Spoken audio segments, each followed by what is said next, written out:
Ebipya by'obadde tomanyi ku kufa kw'omugenzi Olisha M. Era wano nga twebuuza omutemu omutuufu y'ani? Ani yasse Olisha M? Kaabadde bubeezi kabenje? Oba waliwo omukono omulala ogwenyigidde mu kufa kw'ono omwana? Omwana ono gye yazaalidde baamwegaanye nti nno tebannaba kumulabako. Era ne bagamba tannatuukako na mu ddwaliro lyabwe kubanga azaalirayo. Kyokka nga amawulire ageetoolodde galaga nti ensambya omwana ono gye yabadde agenza okuzaalira. Kati wano twebuuza ani ayina omukono mu kufa kw'omwana ono omugenzi Olisha M? Wuuno omutemu katumwogereko olunaku olwaleero. Era nga nkimanyi buli alaba akatambi kano eno yeesunze kulaba omutemu y'ani. Omutemu yenze yeggwe abali eyo abalaba akatambi tugenda kubeera batemu tutya. Era mukimanyi mugenda kwebuuza lwaki Adita agamba nti nno nze iye n'abalala yeffe batemu. Ekiiso ye mutemu asooka. Ekyokubiri, eddwaliro ery'ensambya buli agendayo nga mulwaddemu obanga ayinamu amaanyi matono tatera kudda.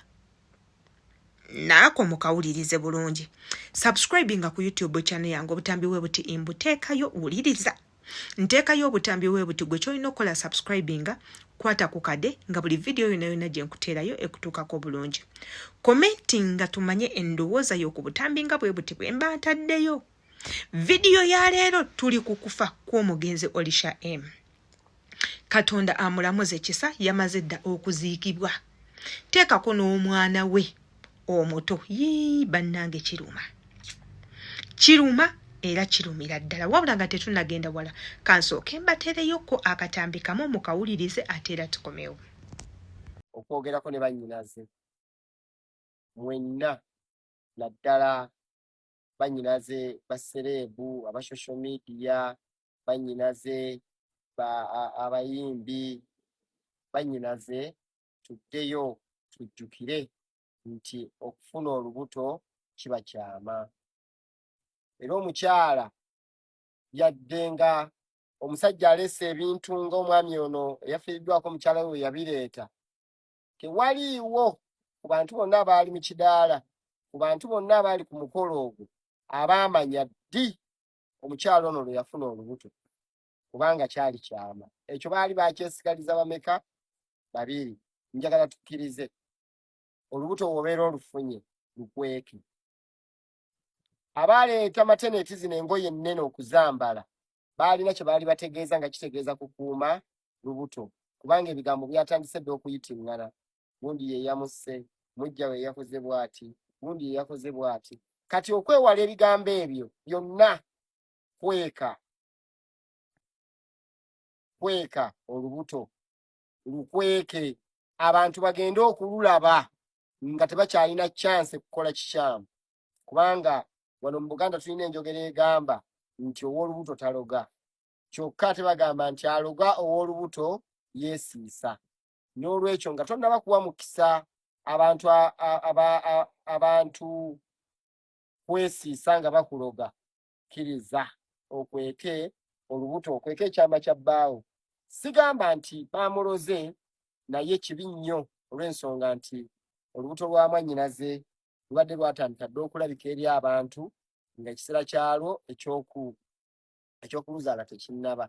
Obubaga bulungi obwa baby shower n'ebintu ebirala, naye mukkirize nti mu nsi mulimu abantu ababi abatali balungi. Mukweka tolulaga bantu.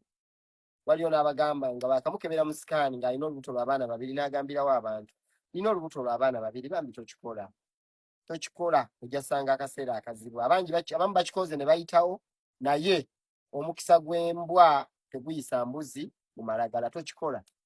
Gezaako nnyo okukuuma ekyama nga bwe mwakikuuma nga muli babiri ne bbaawo, nekitamanyika bantu bonna newankubadde nga mwayita bangi okubeerawo ku mikolo gyammwe, naye nga bwe mwakikuuma ne mukisigaza babiri, ne we mwakikolera nga temwagala muntu ategeere, neera tobikkula. Kubanga ekisooka olubuto kya buswavu. Omuntu wakulaba n'olubuto otomatikala amanyirawo ki kye mwakola olufune. Kati ekyo kye wakisa ng'olufuna ky'oba okisa paka olunaku omuntu lwali lwerabira, paka olunaku lw'ogenda mu maternity osumulukuke. N'olwekyo obubadde bubaka bwange eri bannyinaze abayimbi abakyayagala okuzaala, nti okuzaala kyama, okuzaala kya nkiso, era okuzaala kikwekebwa paka olunaku lw'ogenda okusumulukuka ewaabwe. Kansuubire akatambi ako kabatuuseeko bulungi nnyo era kinkoze bulungi bwe kaba nga kakutuuseeko, wabula ng'ate abaana abawala ekinyuso kya vidiyo kiri wano. Nsaba otule owulirize nga tonnaba kugenda on conclusion oba kuwandiika bintu by'otategeera oba kuteekayo komenti yo, sooka olindeko. Abaana ab'obuwala mukwekenga amasanyu gammwe. Ekyo kimu. Abaana ab'obuwala mukwekenga nnyo amasanyu gammwe. Ebintu bye mutuukako ebyamakula mu bulamu mubireke bikome mu nnyumba yammwe. Ne wooba ng'oyina abakufollowinga bameka, ne wooba ng'obulamu bwo bwa social media kyenkana ki, ne bw'oba ng'oyagala okulaga abantu kyenkana ki, toyina muntu gw'okakasa. You're not there to prove a point. Yeah? You are not there to prove a point. Leka ebimu ku bulamu bwo bisigale nga bibyo, tobiraga bantu. Abantu bayina ensaalwa, abantu bakuba ebiiso, bannanga abantu batemu, bannanga abantu babi, bannanga abantu tebaggaliza, bannanga abantu bagina effutwa, abantu batta. Omuntu asobola okukutta nga toyina kye wali omukoze, wabula obwo obuntu obutonotono gwe obukusanyusa ng'omuntu, obufuula omutima gwo omutebenkevu, n'owulira ng'oli musanyufu. Waliyo abalumwa era abakaaba era abakontola. Kale maama era kale abo era Mukama yabawa lwaki sinze era kale ansinga ki, naye mulabe abantu abo gye bali.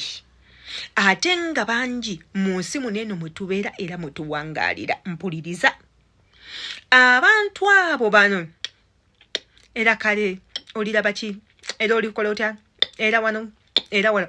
Abantu abo bangi nnyo mu nsi muno mwe tuwangaalira. Ate era nga ne wooba oyagala oba toyagala ojja kubasisinkana, ogenda kubeewala otya.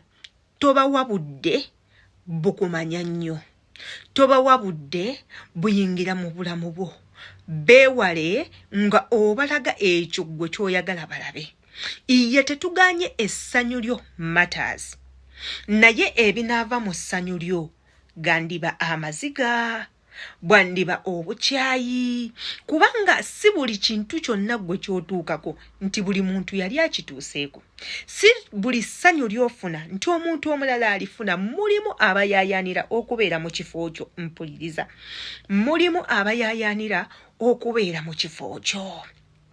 Abaana ab'obuwala mukweke embuto, baddiya si mmwe musoose okuzaala. Gwe weewuunye ku nsi wajjako otya. Maama wo yasooka kuba birango, yasooka kutuuza komiti, yasooka kukola miitingi, oba yakwata kizindalo n'agenda ng'alanga. Byonna byebuuze. Era ogambe nze sisobola kuzaala mwana n'abaawo ku nsi nga simaze mulaalaasa wantu wonna. Abaana abamu tebatera kukula. Era bwe tutyo tulina komenti ze tulabye ezaali ziwooninga omugenzi Olisha ku mukolo gwe. Wabula abantu bakisanyu, nze oyo gwe nandisoose okukwata gw'olowooza ki? Abaana ab'obuwala amasanyu gammwe mugakwekeko, masanyu gago. Beera mu by'obugagga byo weeyagale, beera mu bulamu bwo weeyagale, beera mu bulamu bwo weesanyuse. Toyina gw'oli mu kusanyusa, ebyo bibyo. Musobole okutaasa obulamu si yasoose bangi. Yenze Shila Adita, kamanye ndowooza yo katambi nga bwe kati, mbagala nnyo.